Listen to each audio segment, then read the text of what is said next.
Hello, welcome to another live this week. Today got some news on CapCut terms, updating the terms.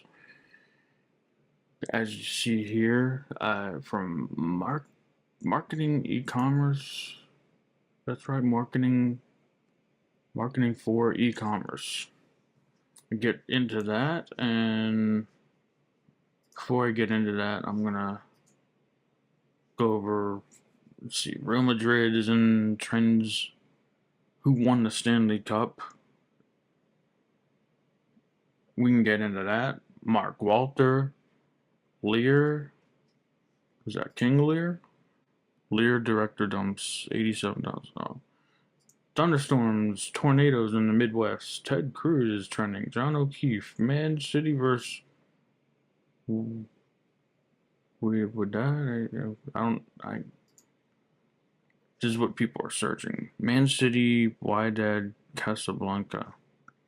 Federal Reserve interest rates steady for fourth time in a row.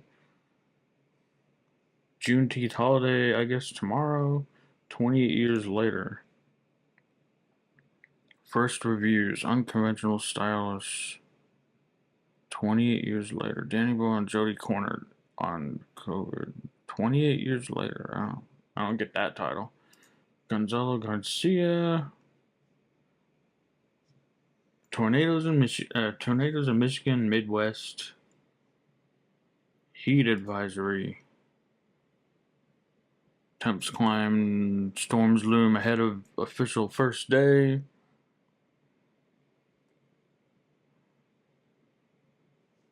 Talking up the heat. That's the thing. But I want to get into this news here. If I can pull this back up. This news on CapCut. Have you heard about the CapCut news? That just broke today. CapCut's changing their terms of service.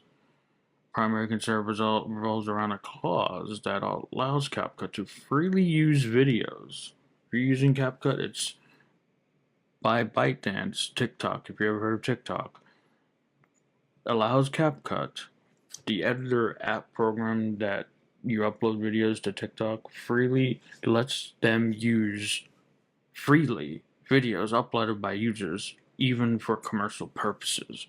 However, it's enough to take a look at the legal terms from 2023, which have not been updated since, to see that this was already the case. In other words, nothing relevant has changed, so it's actually been around for a year already. So if you've been using it, you've been pretty much giving up your licensing rights and letting TikTok and ByteDance and CapCut use your content without your permission. You've been already doing it for at least a year already. So according to this, I could look up another source as well, but that's changing in terms of service. But it's pretty much written in the same for a year. It's been like that for a year already. Already, such clauses are not entirely uncommon in digital environments. I mean, you go to any platform, and yes, they will own the content. Yeah, Facebook, Meta, whether it's Instagram, Facebook, or they'll own the content. You upload to any platform, and they own that content. They can do what they wish with that content. You really have no control over that. So it's not entirely uncommon in digital environments from a legal standpoint. They typically do not generate controversy when they are clearly limited in scope. For instance, to enable the proper functioning of the tool, or to allow users to prevent content. However, CapCut's new terms do not specify whether this use could extend to marketing campaigns, advertisements. I grew up in school learning to say advertisements, or other explicitly commercial formats. It is precisely this ambiguity that has triggered some big words here. Ambiguity that has triggered concern. Moreover, the app is allowed to remove any of your content anytime they want without telling you. And, of course, without asking. We have the right, but not the obligation, in our sole discretion, to remove, disallow, block, or delete any user content that we consider violating these terms, or in response to complaints from other users or third parties, with or without notice and without any liability to you, as they said in their new terms of privacy. Legal risks? Is there legal risks for the user?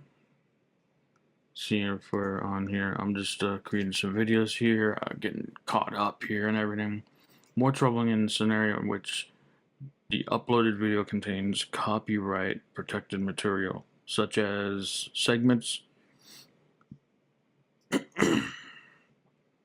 Check one thing here. Make sure test 1, 2. Got it. Yeah.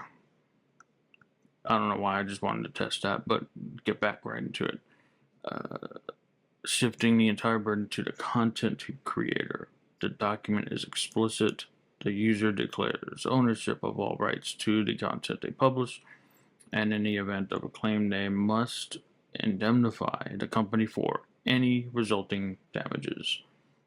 In practice, this means that if CapCut were to use a video in promotional campaign, and that video includes unauthorized music, the lawsuit would not be directed at the platform, but rather directed at the original creator. This legal framework creates significant tension between functionality and trust. On one hand, CapCut offers a powerful, intuitive, and free tool that has democratized video editing. On the other hand, it demands such a broad transfer of rights that it allows the company to use the content without needing to consult or compensate those who create it. The situation becomes particularly sensitive in cases involving minors or creators who upload material of an intimate, emotional, or personal nature without imagining that such content could be reused in entirely different context. So yeah, surprise, surprise, no surprise, really. Another platform is using your content when you upload, but they all do it. A lot of them, it's like common behavior and everything for this to happen.